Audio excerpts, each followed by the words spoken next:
নমস্কার বন্ধুরা, welcome to our YouTube channel. আজকের এই ভিডিওতে আমরা চারটে মেইন ইন্ডিকেটর নিয়ে আলোচনা করব এবং তাদের বিহেভিয়ার নিয়ে আলোচনা করব।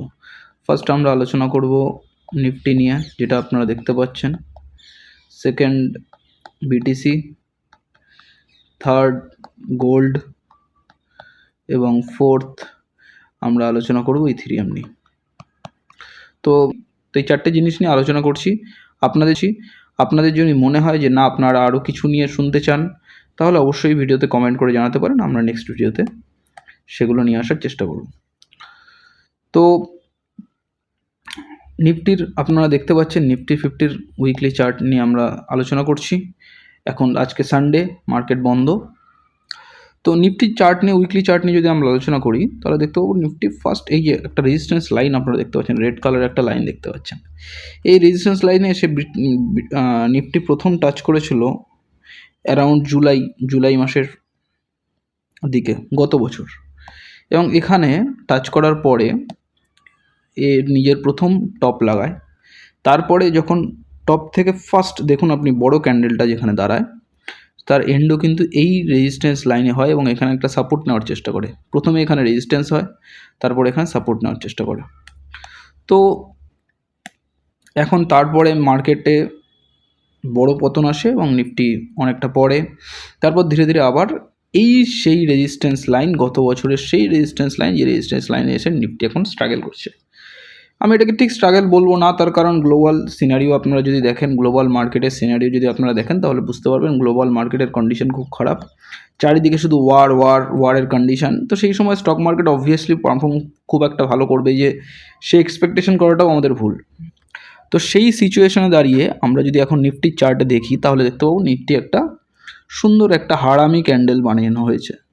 আপনি কোনটাকে হারামি ক্যান্ডেল বলছে? লাস্ট যে ক্যান্ডেলটা, যে ক্যান্ডেলে নিফটি ক্লোজ দিয়েছে, গ্রিন রঙের এই ক্যান্ডেলটা, এক সেকেন্ড, গ্রিন রঙের এই ক্যান্ডেলটা হচ্ছে হারামি ক্যান্ডেল। কেন? হারামি ক্যান্ডেলের ডেফিনেশন কি? হারামি ক্যান্ডেলের ডেফিনেশন হচ্ছে এর মাদার রেড ক্যান্ডেলের এগেনস্টে তার থেকে ওপেনিং এবং ক্লোজিং প্রাইস দুটোই কম, তাই এটা একটা বুলিশ হারামি ক্যান্ডেল আমরা বলতে পারি।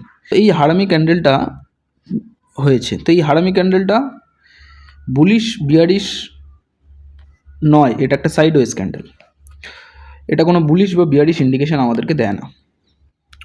এখানে ভলিউমও যদি আমরা দেখি, ভলিউম ইন জেনারেল অ্যাভারেজ ভলিউমের কাছে আছে, সুতরাং ভলিউম থেকেও আমরা কোনো প্রেডিকশান পাচ্ছি না যে এ বুলিশ সিগন্যাল দিচ্ছে বা বিয়ারিশ সিগন্যাল দিচ্ছে। তাহলে এখানে কি করতে হবে? We have to wait for the next week, we have to wait for some time.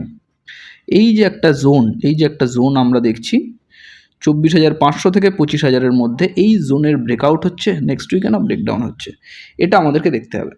এটা যদি আমরা দেখি তাহলে বুঝতে পারবো, আমাদেরকে ওয়েট করতে হবে এবং এটার জন্য ওয়াচ করতে হবে। তার জন্য আমরা যদি এখন নিফটির ডেইলি চার্টে আসি, দেখুন এটা আমরা নিফটির ডেইলি চার্টে চলে এসেছি। এখানে আমরা আরও ভালো করে বুঝতে পারবো, যেহেতু আমরা উইকলি ক্যান্ডেলে অতটা বুঝতে পারলাম না, সুতরাং আমাদেরকে ব্রেকডাউন করতে হবে। আমরা ডেইলি চার্টে আসি। এবার আপনাদেরকে আমি ওই হারামি ক্যান্ডেলটাকে ডিটেলে আলোচনা করছি। এবার দেখুন এখানটা আপনি এসে দেখবেন যে লাস্ট ফ্রাইডেতে নিফটি একটা বড় মুভমেন্ট দিয়েছে, 319 পয়েন্টের মুভমেন্ট, দ্যাট ইজ 1.29%। এটা বিরাট মুভমেন্ট এবং এখানে ভলিউমও খুব সুন্দর ছিল। তারপরে কিন্তু স্যাটারডে সানডেতে অনেক খারাপ নিউজ এসছে মার্কেটে। তার কারণ ইসরায়েল আর ইরানের ওয়ারের কারণে বেশ কিছু কনফ্লিক্ট এসছে গ্লোবাল মার্কেটে, সেখানে ইউএস এন্ট্রি করেছে। তো lots of negative news there in the market. তো সেই জন্য হতে পারে আমাদেরকে কালকে কি দেখতে হবে আমরা জানি না, তো আমাদেরকে ওয়েট করতে হবে এই লেভেলটাতে। এবার দেখতে হবে কালকের ওপেনিং প্রাইস কোথায় আসছে। কালকের ওপেনিং প্রাইস যদি খুব আপ আসে, তাহলে মোটামুটি আমাদেরকে এটা বোঝা যাবে। কালকের ওপেনিং প্রাইস দেখে আপনারা কোনো ট্রেড নেবেন না। কালকের ওপেনিং এবং ক্লোজিং পজিশন দেখে তারপরে আমরা বুঝতে পারবো যে নিফটি আপওয়ার্ডস যাবে না ডাউনওয়ার্ডস যাবে। যদি এই লেভেলটা, এই আমরা ড্র করছি, এই লেভেলের নিচে চলে আসে, অর্থাৎ এখানে প্রাইস দাঁড়াচ্ছে 24,400 এর কাছে, 24,400 থেকে 25,100, এই দুটো লেভেলের মধ্যে যে কোনো লেভেলকে যদি নিফটি ওপরের দিকে বা নিচের দিকে ভাঙে, তখন আমরা বলতে পারবো যে নিফটি আপওয়ার্ড অথবা ডাউনওয়ার্ড মুভমেন্ট করছে। এই গেল নিফটির চার্ট। এরপরে নেক্সট আমরা চলে আসি, we are moving to bitcoin chart. Bitcoin, আমাদের বিটকয়েনের চার্ট ক্রিপ্টোর মেইন ইন্ডিকেটার, এবং ক্রিপ্টোর মেইন ইন্ডিকেটার হিসেবে আমরা ধরি এটাকে, বা মেইন ইন্ডেক্স হিসেবে ধরি। তো এই চার্টে যদি আমরা দেখি, এর উইকলি চার্টে অল টাইম হাই বিটকয়েন লাগিয়েছিল $1,10,000, অ্যারাউন্ড $1,10,000 লাস্ট লাগিয়েছিল। তার আগে $1,09,000 ছিল এর অল টাইম হাই। তো এই কন্ডিশনে এখন যেটা আমরা দেখতে পাচ্ছি যে সেখান থেকে 1,09,000 হাই লাগিয়ে নিচে আসে এবং সেখান থেকে আবার ওপরে যায়। ওপরে যাওয়ার পরে এই পজিশানে গিয়ে তার কাছে কোনো পার্টিকুলার বডির ক্যান্ডেল আমরা দেখতে পাচ্ছি না। এখানে দুটো প্যাটার্ন হচ্ছে, একটা বিয়ারিশ একটা বুলিশ। যদি আমরা এই ক্যান্ডেলগুলোকে দেখি, these all are those doji candles. This is not the good for a bullish chart pattern, this is not for a bullishness of a chart. এটা একটা কারণ। আরেকটা বিষয় হচ্ছে, এখানে যদি আমরা বুলিশ সিগন্যাল দেখি, তাহলে এখানে দেখুন একটা হেড অ্যান্ড শোল্ডার প্যাটার্ন তৈরি হচ্ছে, অথবা আপনারা যদি আরও ভালো করে দেখেন, একটা কাপ অ্যান্ড হ্যান্ডেল প্যাটার্ন তৈরি হচ্ছে, একটা কাপ অ্যান্ড হ্যান্ডেল প্যাটার্ন তৈরি হচ্ছে, which is a bullish sign. এবার আমাদেরকে এটা দেখার জন্য কি করতে হবে, এখান থেকে আমাদের আরও কনফার্মেশনের জন্য আমাদেরকে পৌঁছতে হবে ভলিউমের কাছে।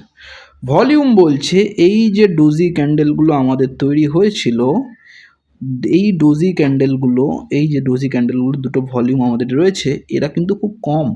অর্থাৎ এইখানে যারা আমার এন্ট্রি নিয়েছিল, এই 6 মাস, আজ থেকে 6 মাস 1 বছর আগে যারা এন্ট্রি নিয়েছিল, তারা নিচে এতদিন পেন সহ্য করেছে, এখন ওপরে উঠে তারা সেল অফ করছে। But the sell volume are not so suitable for them.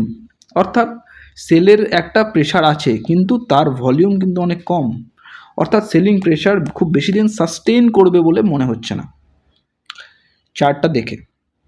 তাহলে what we have to do, আমাদেরকে এখানে যেতে হবে ছোট ক্যান্ডেলের কাছে, অর্থাৎ ছোট টাইম ফ্রেমের কাছে, ছোট টাইম ফ্রেমের কাছে যেতে হবে। আমরা চলে যাচ্ছি এখানে একদিনের চার্টে। একদিনের ক্যান্ডেলে কি দেখতে পাচ্ছি, this is a very big support. আমরা দেখতে পাচ্ছি এই যে এটা বুলিশ সাইন,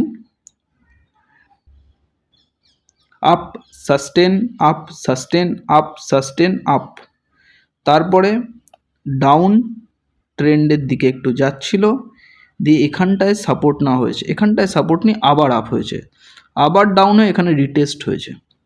এবার এই রিটেস্টের পরে আপ অথবা ডাউন কি সাইন দিচ্ছে সেটা আমাদেরকে বুঝে আমাদের সেই অনুযায়ী টেক্সটে নিতে হবে। অর্থাৎ $1,00,000 থেকে $1,01,000 যে সাপোর্টটা বিটকয়েনের রয়েছে,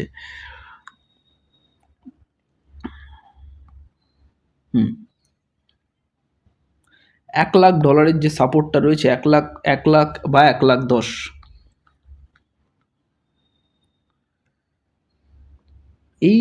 এই যে সাপোর্ট, এই সাপোর্টটা থেকে বিটকয়েন কীভাবে রিয়াক্ট করছে সেটা আমাদেরকে অনেক বেশি ইম্পর্ট্যান্ট। এখানে যদিও যে এখানেও আপনি দেখতে পাবেন ভলিউম অনেক কম, এই যে রেড ক্যান্ডেলগুলো রয়েছে তাতে ভলিউম অনেক কম। আই এম সরি,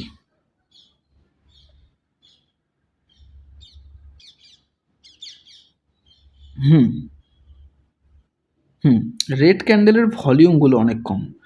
রেড ক্যান্ডেলের ভলিউমগুলো অনেক কম হওয়ার কারণে আমাদের মনে হচ্ছে যে এখানে আপ হওয়ার প্রবাবিলিটি বেশি। But this is market, we are not the market makers, so we have to wait. And আমাদেরকে এখানে দেখতে হবে, এটা আমাদের ওয়াচ লিস্টে থাকা অবশ্যই প্রয়োজন, এটা আমাদের ওয়াচ লিস্টে থাকা অবশ্যই প্রয়োজন। এবং এখান থেকে আমরা দেখতে পাবো যে কি হতে চলেছে নেক্সট ফিউ ডেজের মধ্যে আমরা এখান থেকে রেজাল্ট পেয়ে যাব বিটিসি থেকে। এবার চলে আসি gold. This is the gold chart. এই চার্টে গোল্ড ইজ অলওয়েজ বুলিশ। দেখুন, এটা আপনারা যদি দেখে থাকেন 2022-এ আমাদের স্টক মার্কেটে 2022 থেকে আমরা নিফটি সাইডওয়েজ এবং ডাউন ট্রেন্ডে গেছে। তো তারপরে সেখান থেকে গোল্ড এইভাবে একটা খুব বড় রিটার্ন দিয়েছে। যদিও এখন যুদ্ধের মাহলে অবশ্যই গোল্ড খুব ভালো রিটার্ন দেয়, বাট যুদ্ধ আদৌ চলবে কি চলবে না সে ডিপেন্ড করছে অনেকটাই গ্লোবাল মার্কেট এবং আমেরিকার উপরে। যেহেতু সেটা করছে, সুতরাং গোল্ড এখানটায় দাঁড়িয়ে আছে এবং এখান থেকে আপওয়ার্ড অথবা ডাউনওয়ার্ড। যদি গোল্ড যুদ্ধ বেশি দিন সাস্টেন করে দেন গোল্ড আপওয়ার্ড ডাইরেকশনে যাবে, যদি না চলে তাহলে ডাউনওয়ার্ড ডাইরেকশনে চলে আসবে। যদি গোল্ডের ভলিউমও দেখেন, এখানে দেখতে পাবেন গোল্ডের ভলিউম খুব বেশি। তো that is one of those reason যার জন্য গোল্ডটাকেও আমাদের ওয়াচ লিস্টে রাখতে হবে, গোল্ডটাকে আমাদেরকে দেখতে হবে। তো গোল্ডের ডেইলি চার্টে আমরা আসি। Wow, it's a very good chart. এখান থেকে অনেক কিছু বোঝা যাচ্ছে। দেখুন,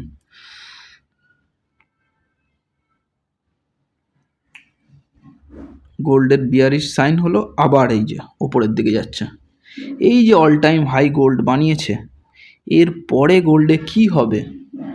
1 লাখ টাকার কাছাকাছি গোল্ড যে এই যে অল টাইম হাই বানিয়েছে, এর পরে কি হবে সেটা অনেক বেশি ইম্পর্টেন্ট। কিন্তু গোল্ডের যদি আমরা ভলিউম দেখি, ইট ইজ অলমোস্ট ডাউনওয়ার্ডস। এখানে একটা প্রশ্ন চিহ্ন আমাদের থেকে যাচ্ছে, what gold will do in next few days, যেটা আমরা কিন্তু উইকলি চার্টে দেখতে পাইনি। দেখুন, উইকলি চার্টের ভলিউম দেখে আপনি কিচ্ছু বুঝতে পারবেন না। সুতরাং আমাদেরকে ডেইলি চার্টের ভলিউম আসতে হবে। ডেইলি চার্টের ভলিউম আসলে আমরা দেখতে পাচ্ছি যে গোল্ডের ভলিউম কিন্তু downwards. That is more important in gold. যদি এখন যুদ্ধ থেমে যায়, gold might be in some critical condition, গোল্ডের দাম পড়তে পারে। I am not sure, but গোল্ডের দাম পড়ার একটা প্রবাবিলিটি তৈরি হচ্ছে, যেহেতু গোল্ডের ভলিউম ডাউনওয়ার্ডস মুভমেন্ট করছে। তো চলুন আমরা লাস্ট অ্যাসেটের দিকে যদি চাই আজকে আমাদের Ethereum. It's a suitable chart. ইথেরিয়ামের চার্টে আমরা যদি দেখি, দেখুন ইথেরিয়ামের একের পর এক হাইজ বানানো। উইকলি চার্টে আমরা দেখছি ইথেরিয়াম এটা এই যে আমরা 2022 থেকে ইথেরিয়ামের একটা বিয়ারিশ জায়গায় সাইডওয়েজে পৌঁছেছি। ইথেরিয়াম একটা বিয়ারিশ মুভমেন্ট দেওয়ার পরে একটা সাইডওয়েজ কন্ডিশনে চলে গেছে। এই সাইডওয়েজ কন্ডিশন থেকে ব্রেকআউট দিয়ে প্রথম 2024-এ সেকেন্ড অ্যাটেম্পট, থার্ড অ্যাটেম্পটের পরে এ অনেকটা ডাউনওয়ার্ডস মুভমেন্ট করে এবং এখান থেকে গিয়ে এই যে একটা রেজিস্ট্যান্স, এখানে কিন্তু রেজিস্ট্যান্স ভেঙেছেও, কিন্তু সাস্টেন করতে না পেরে নিচে চলে এসছে। এখানে ভলিউমও কিচ্ছু আপনাকে ডেসক্রাইব করতে পারছে না। সুতরাং আমরা ইথেরিয়ামের যদি ডেইলি চার্টে আসি, আমরা খুব ভালো করে এখানে দেখতে পাবো এখানেও ভলিউম কিছু বলতে পারছে না। সুতরাং ইথেরিয়াম কিন্তু একটা বিয়ারিশ পজিশনে রয়েছে। ইথেরিয়ামের চার্ট একটা, যদি আমরা চার্ট প্যাটার্ন দেখি বা ক্যান্ডেল স্টিকটাকেই দেখি, তাহলে ইথেরিয়াম কিন্তু একটা বিয়ারিশ পজিশনে আছে। What ever it is on weekly or daily chart, daily pattern, এটা কিন্তু একটা বিয়ারিশ ট্রেন্ডে আছে, বিয়ারিশ মোডে আছে। যদি না ইথেরিয়াম এখান থেকে পাম্প করে এই রেজিস্ট্যান্সটাকে ব্রেক না করতে পারে, 2454 রেজিস্ট্যান্সটাকে ইথেরিয়াম যদি ব্রেক না করতে পারে, that is more problem in ইথেরিয়ামের আমাদেরকে 2450-এর এই সাপোর্ট রেজিস্ট্যান্সটাকে আমাদেরকে নজরে রাখতে হবে। ইথেরিয়ামকে খুব তাড়াতাড়ি এই রেজিস্টটাকে ব্রেক করে ওপরে যেতে হবে, otherwise Ethereum might be come to $1600-1700, might be comes to $1600 বা $1700। বাট গ্লোবাল টেনশন যখন বাড়ে তখন আমাদের এই ডিজিটাল অ্যাসেটগুলোর দাম বাড়ে, এটা ফান্ডামেন্টালি বলা হয়। But I don't believe in fundamentals. I don't believe all the times fundamental কাজ করে। তো সেই জন্য ইথেরিয়ামের 2454 এই রেজিস্ট্যান্সটাকে ব্রেক করাটা অনেক বেশি important with some significant volume. যদি এটা না যায়, Ethereum might be in travel. তো এই আজকের 4টে ইন্ডেক্স নিয়ে আলোচনা করেছি আমরা। তো আপনারা যদি মনে হয় আপনাদের ভিডিওটিকে খুব ভালো লেগেছে, অবশ্যই লাইভ শেয়ার অ্যান্ড সাবস্ক্রাইব করতে পারেন। এবং আপনারা কোন চার্ট নিয়ে আলোচনা করতে চান বা কোন চার্ট নিয়ে আমি আলোচনা করি এটা আপনারা চান, এটা আমাদেরকে অবশ্যই কমেন্ট সেকশানে জানাবেন। ততক্ষণ অবধি ভালো থাকবেন, খুব ভালো থাকবেন, খুব ভালো করে ট্রেডিং করবেন এবং সমস্ত রকম ট্রেডিং স্পেকুলেশন থেকে দূরে থাকবেন। এটা আমার রিকোয়েস্ট, আমার ভিউয়ারদের কাছে আমার রিকোয়েস্ট। সমস্ত রকম ট্রেডিং স্পেকুলেশন, সমস্ত রকম কল থেকে আপনারা দূরে থাকবেন, নিজে অ্যানালাইসিস করুন, নিজে ট্রেড করুন। Happy trading, happy journey. Thank you.